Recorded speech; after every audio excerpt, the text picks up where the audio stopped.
Hey everyone, I need you to sit with a simple scenario for a second. You pull into a gas station on a Tuesday morning. Nothing special about the day.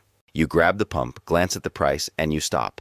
Not because something is broken, not because the sign is wrong, but because the number staring back at you is $1.09 higher per gallon than it was 3 months ago. You do the quick math in your head. You fill up twice a week. You drive a truck. And suddenly you are paying an extra $200 a month for something you have no choice but to buy. You did not vote for this. You did not cause this. You are not even sure exactly why it happened. You just know that the number on that pump is different now and your paycheck is not. That is not a hypothetical. As of this week, the average American is paying $4.06 per gallon at the pump. That is up more than $1 since late February. And the reason is something most people are still not connecting to their daily lives. Because when politicians talk about the war in Iran, they talk about military strategy, about geopolitics, about Iran's nuclear program. Nobody is sitting down and walking you through what this conflict is actually costing the average American family week by week in real dollars right now. And there is one number buried inside this story that changes everything once you hear it. By the end of this video, you are going to understand exactly how a war being fought 9,000 miles away is landing directly in your wallet, why economists are warning that the damage will linger for years even after the shooting stops, and why the White House is telling you one thing while the data is saying something completely different. So stay with me, because this goes much deeper than gas prices. Let us start with the mechanism, because this is the part most coverage skips over entirely.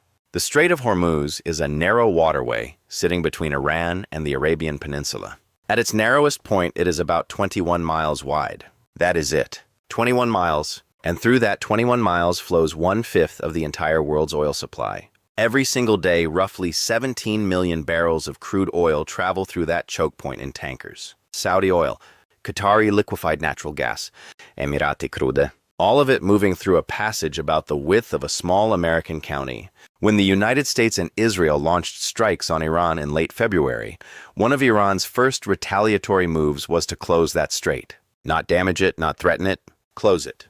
The Iranian Navy began blocking tanker traffic, and the global oil market responded within hours. Brent crude, the international benchmark, jumped past $100 a barrel for the first time in years. It has been trading above $105 a barrel since. Before the war started, it was sitting around 73. That is a 44% spike in the cost of the world's most essential commodity, and it happened in a matter of weeks. Now here's where it gets serious, because the people who study supply chains for a living are telling us that this is not just about crude oil prices.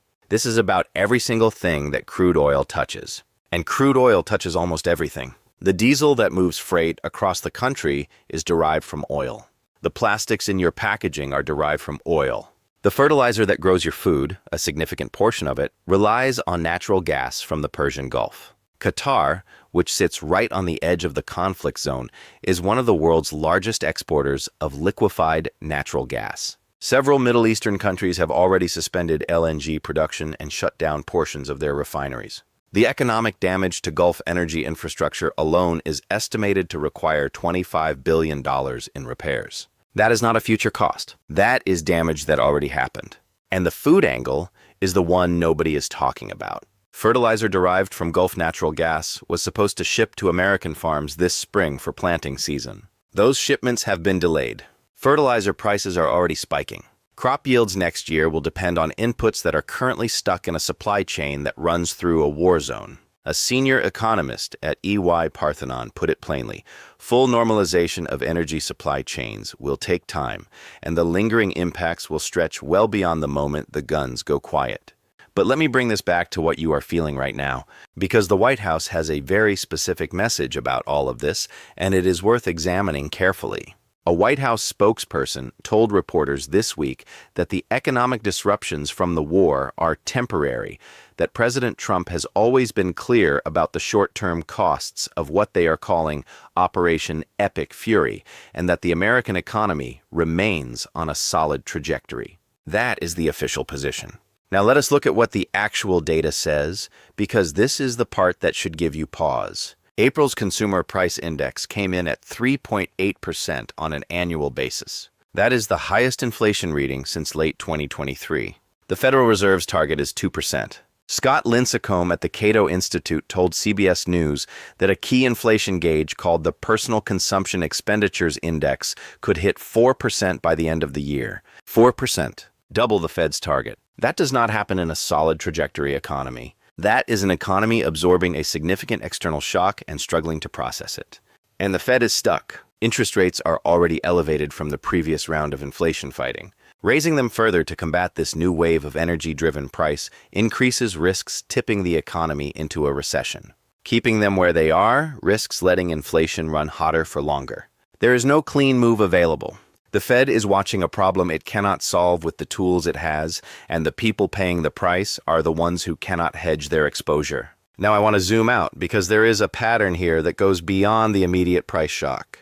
And once you see it, you cannot unsee it. Economists at major institutions are starting to use a word that has not been in serious circulation since the 1970s. That word is stagflation. Stagflation is what happens when economic growth stalls while inflation keeps rising. It is the worst possible combination because the normal policy response to inflation is to slow the economy down, and the normal response to a stalling economy is to stimulate it. When both problems hit at once, every policy tool works against the other problem. The United States experienced stagflation in 1973 and 1979, both times triggered by oil price shocks from the Middle East. Both times, the American economy spent years recovering, and the cause in each case was not all that different from what is happening right now. A disruption to Persian Gulf oil supplies that sent energy costs spiraling and dragged every connected price up with it. Mark Zandi, the chief economist at Moody's Analytics, told reporters this week something that cut through all the political messaging.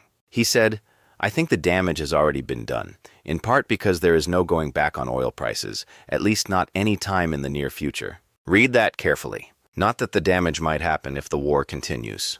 The damage has already been done. Even in the most optimistic scenario, where a ceasefire holds and the Strait of Hormuz reopens in the coming weeks, Zandi estimated that gas prices could settle around $3.50 a gallon by the end of the year. That sounds like relief until you remember that the pre-war price was $2.98. The best-case scenario still leaves you worse off than you were in January. Now let us talk about summer, because the timing of all this matters in a way that is going to hit millions of families directly. Airlines are already raising ticket prices and introducing new bag fees specifically to offset the spike in jet fuel costs. Jet fuel is up more than $2 a gallon from pre-war levels. If you have a summer trip booked, the math on your vacation just changed. If you have not booked yet, the number you see now is not the number you expected when you started planning in January. The travel industry is doing what every industry does when input costs jump. They pass it to the customer and they hope the customer absorbs it quietly. Most of the time they do. The customer does not have another option. And here's what nobody is telling you about what comes next. Oxford Economics released an analysis warning that the Iran war puts AI supply chains at risk. Semiconductor manufacturing requires helium, which is a byproduct of natural gas processing from the Gulf. A helium shortage slows down car manufacturing, medical device production, and the data center build-out every major tech company is racing to complete. The war is not staying in the Middle East. It is moving through the global supply chain into sectors that have nothing obvious to do with oil. Now step back further, because there is a geopolitical layer here that the economic commentary keeps overlooking. Trump went to Beijing this week for a summit with Xi Jinping. The centerpiece of the conversation, beyond trade, was Iran. Trump needs the strait reopened. The global economy needs the strait reopened. China buys 40% of the oil that flows through it and has every economic incentive to see it reopen as well.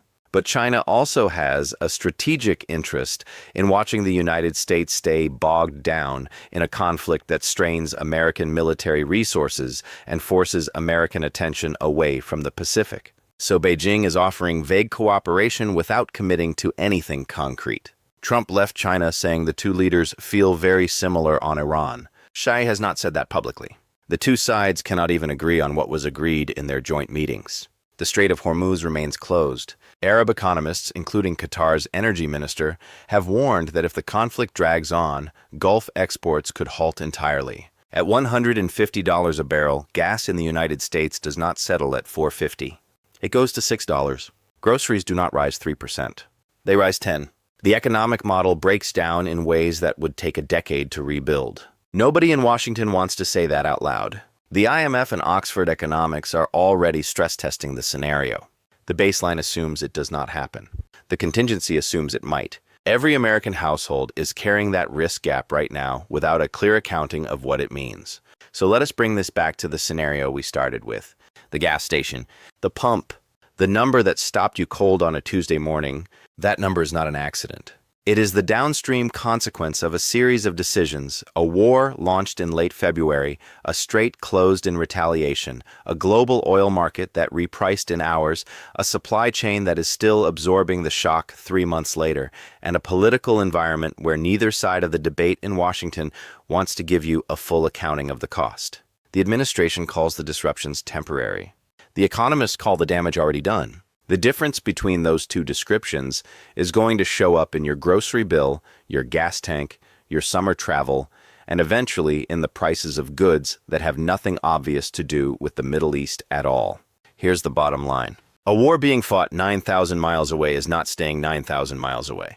It is traveling through the Strait of Hormuz, through global oil markets, through fertilizer supply chains, through semiconductor manufacturing, through airline fuel costs, through the diesel that moves freight across American highways, and landing at your kitchen table. The Moody's economist is right. The damage has already been done. The question is not whether Americans pay for this war. The question is how long they keep paying and how much more accumulates before the conflict finally resolves. Those are the numbers nobody in Washington is putting on the table right now, so I am putting them on the table for you. Tell me in the comments, are you already feeling this in your day-to-day life? Have you changed your summer plans? Changed your grocery habits? Changed how often you drive? Let me know below, because these conversations matter. And if this video gave you something real to think about, hit that like button and subscribe to the channel so you do not miss what is coming next. I will see you in the next one.